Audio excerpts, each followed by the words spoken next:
एक दिन जब पार्वती जी अपने स्नान के लिए जा रही थीं, उन्होंने गणेश जी को घर की सुरक्षा के लिए नियुक्त किया और कहा, पुत्र गणेश, मैं स्नान करने जा रही हूँ।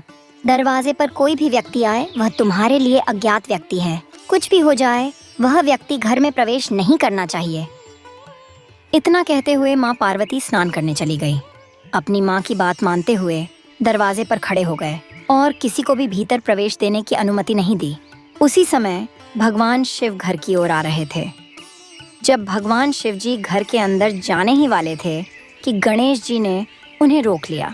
गणेश जी ने उनसे पूछा, आप कौन हैं और इस घर में प्रवेश करने का क्या उद्देश्य है? भगवान शिव ने उत्तर दिया, बालक, मेरा नाम शिव है, मुझे घर में प्रवेश करने दो।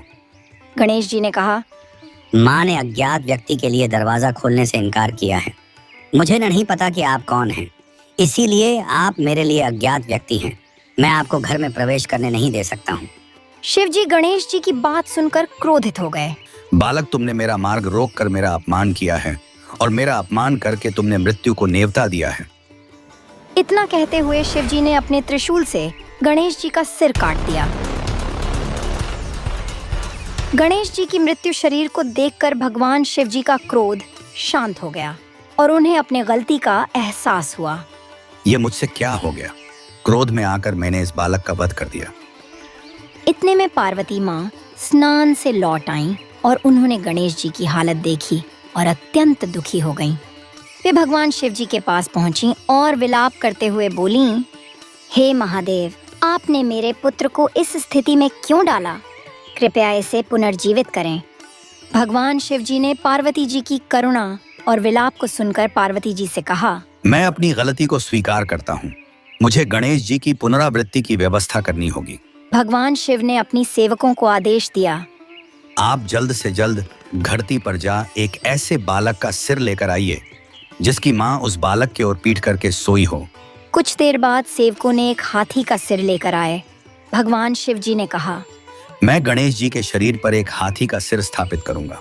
इस प्रकार गणेश जी पुनर्जीवित होंगे और सृष्टि के सबसे प्रिय देवता बनेंगे। उन्होंने हाथी के सिर को लाकर गणेश जी के शरीर पर स्थापित किया। गणेश जी के नए रूप को देखकर पार्वती जी बहुत प्रसन्न हुईं।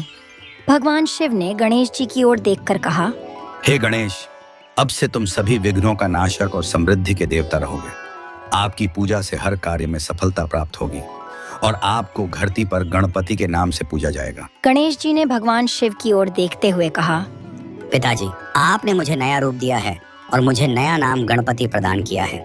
मैं आपकी कृपा से सभी विघ्नों को दूर करूंगा और सभी की इच्छाओं को पूरा करूंगा।